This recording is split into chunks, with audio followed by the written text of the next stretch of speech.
So guys, nagsimba nga pala kami ngayon sa Padre Pio. So nagutom kami.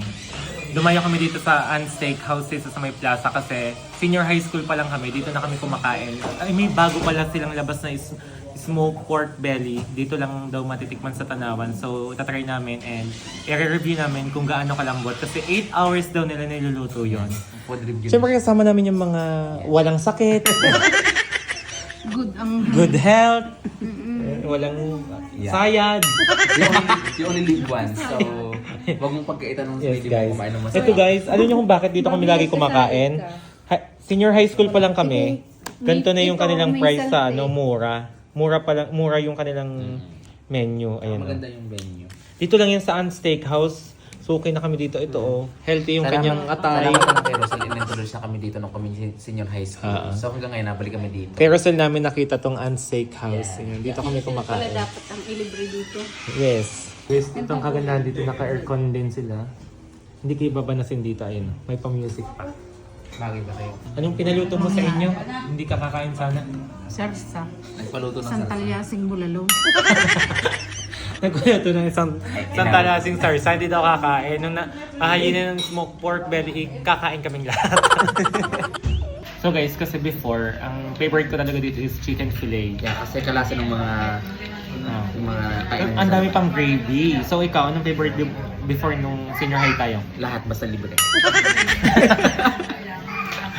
Pero gusto ko dito yung yung chicken fillet. Yung Isa fries sa- nila malalaki din last time. Isa yun sa in-order ko, chicken fillet. Sisig kasi ano siya. Nakailang beses na talaga kami ditong kumain. Budget promise. ng pang student. Mhm.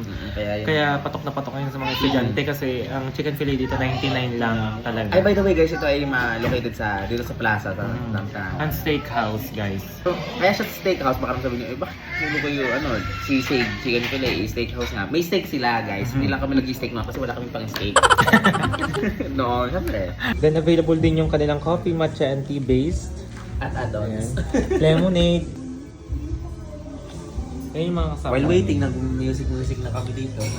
Aircon dito guys, di kayo maiinitan. Yeah. Ayun Pero guys, meron pa tong space sa labas. Yeah, may space Kaya pa to na sa lang labas. makita ng mas malaki kasi pinalaki Dito nila lang kami ngayon. kasi aircon dito.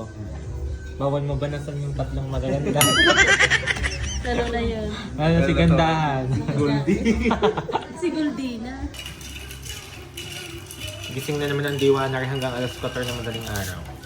Kape eh. Wala tayo. So guys, ito na yung smoked pork belly. Tingnan nyo guys yung serving nila, ang ganda. Sarap, pamaya. Tingnan natin kung ano yung lasa. Dito lang matitikman yan sa Ann Steakhouse, ang smoked pork belly. Ito mo naman Nanunuot nga, oh. Tingnan mo ang lambot, isa pa. Ang lambot, super lambot. 8 hours daw nila niluluto. Smoked pork belly. Pero sisig. Tingnan nyo guys yung in-order ko ng senior high school kami. Grade 11, 12. Chicken fillet favorite ko dito. Tingnan nyo kung gano'ng kalaki. Kaya nakakatatlong kanin ako. Ito yung smoked pork belly nila. Parang dito lang matitikman sa Ann Steakhouse sa Tanawan. May sisig din sila guys. Hindi na ako nakasubo sa inyong mga hinayo pa kayo. Nagre-reklamo Hindi na. na kasama nyo? Dagdag yun. Best. Ano? Ang sarap ng sisig. Ang sarap ang din ng sisig nila. Maganda kasi chicken. Hindi, iba yung lasa ng baboy, no? Promise, iba yung lasa ng baboy nila. Itong smoked pork belly. Dito lang yun matatagpuan dahil wala nyo dito. Yeah, dito lang meron sa Ann Steak sa buong Tanawan. Malambot yung pagka-chicken fillet nila, guys. Mami, ito din daw. Tubig. Yaya, Talagang sinusubo. waiter ka dito. May mga hampas ko lang ng baso ang mga ulo ng mga Kaya guys, sa mga estudyante na pumapasok dito sa Tanawan, dito na kayo sa Ann Steakhouse, sulit na sulit yung 99 pesos nyo na chicken fillet kasi sobrang laki ng fillet nila. Sulit makakabuls kayo ng ilang kanin, promise. Dito lang yung sa may plaza, kaya naman sa mga students dito sa Tanawan, mga senior high school, yung pumapasok dito sa Tanawan. Para sa mga hindi pa nakakaalam na merong ganito dito, yan. Mga student ka. Yan, promise. Ang steakhouse hanapin nyo dito sa may plaza.